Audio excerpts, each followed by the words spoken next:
back to Inside the Middle East. Well, we're standing right outside of what's called the Kasbah. In North African cities, a Kasbah is a fortified quarter within the walled city, and this is its main gate, Bab Agnaoud. Now, we may be in a part of Marrakesh that's almost 900 years old, but you could argue that our next destination doesn't even exist yet. Nick Robertson has more on the birth of a city.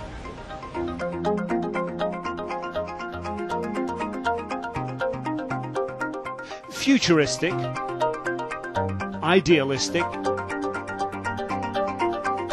and above all else, bold and very, very big. It's the vision of a brand new Saudi city, with a company trying to market it. Today it is just desert, vast, flat and empty. The vision is still just that, a vision. There's a big lagoon there, and we're going to create a financial island there. That financial island will have the big building. Nidal Jamjoon is in charge of turning vision into reality. When the city is all built, we are estimating a total of about 1.7, 1.8 million living in the city. Okay? We are estimating that the city could create up to 1 million jobs. His job is to convince investors this is where they should be putting their money. Just don't sell a building, we sell a lifestyle. And that's what this city is about. That's what the city is about. People are buying more properties just to live a certain lifestyle. It's a huge and we like to show, this is the... Jamjoon's company, Dubai-based EMA, has plenty of big site experience. Housing in the US and China, a new port city in Pakistan, and the world's tallest building to be in Dubai. Their formula for finding investors seems to be paying off. Every day when I bring somebody to the site and they see what we're doing, he goes back as a converted person feeling more confident that this is a reality, this is happening on the ground. And they're already doing a lot. 2 kilometers of the planned 42 kilometers of canals have already been dredged. Even he is awed by the scale of what they're embarking on. This city is going to be half the size of total Bahrain and 3 times Manhattan. 3 times the size of Manhattan? 3 times Manhattan, yes. That's huge. Absolutely huge. You're building it from scratch? From scratch, yeah. Just looking at the desert, it's hard to get an idea of just how vast and big this entire complex is going to be. But when you look at this entrance avenue here, lined by palm trees that runs 15 kilometers, almost 10 miles, you truly get a sense of just how big it's going to be. King Abdullah Economic City, as it's called, has the hopes of the nation riding on it, quite literally. Already, 10 million Saudis have bought shares. Our target is to inject sufficient amount of investments into the economy to produce a growth in the GDP that is twice as much as the growth in population, to create new jobs and to enhance the income per capita.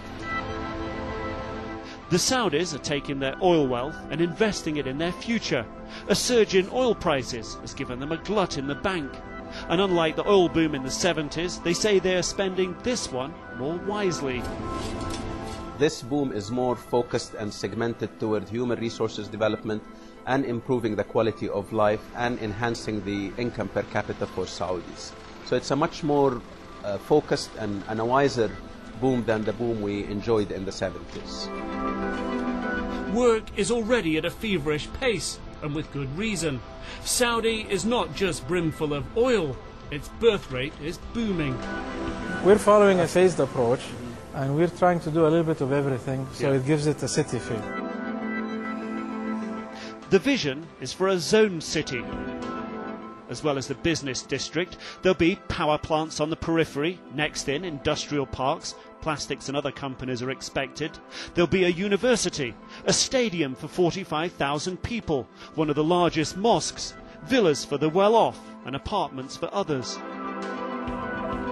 And the city isn't just going to be about work and sleep. There's going to be 14 kilometers of beach, about 10 miles of it. Scuba diving, water sports, 5 yacht clubs, berths for about 3,000 vessels and marinas here. There's going to be 2 18-hole golf courses, not to mention resort-style hotels. If this seaside idyll sounds a little too good to be true, you're not alone. Sceptical Saudis worry investors may get cold feet, crashing the value of the city. Others fear Saudi's sometimes less than easy visa policy, particularly for younger businesswomen, and their, relative to the Gulf states of Dubai and others, seemingly muddled and slow business approval process could hamper progress. We do have some challenges and deficiencies, and the sky is the limit in terms of improvement, and we have declared our overall goal, which is 10 by 10. We'd like to be among the top 10 most competitive nations by 2010. King Abdullah Economic City is not to be alone. Plans for 7 other smaller economic cities are also being turned into hard reality on the ground. The King has staked his name on this city. The nation's future is tied up in the concept. Nothing is impossible, you know. Who would have thought that the Suez Canal would have been built, years ago? So we can do it. There's nothing impossible. Who indeed? But there's a long way to go before this vision is realized. Nick Robertson for Inside the Middle East in Saudi Arabia. We're going to take a short break on Inside the Middle East. When we come back, an Oscar-winning comedy that takes its inspiration from the unlikeliest of sources, the anything but funny conflict in the Middle East. Stay with us.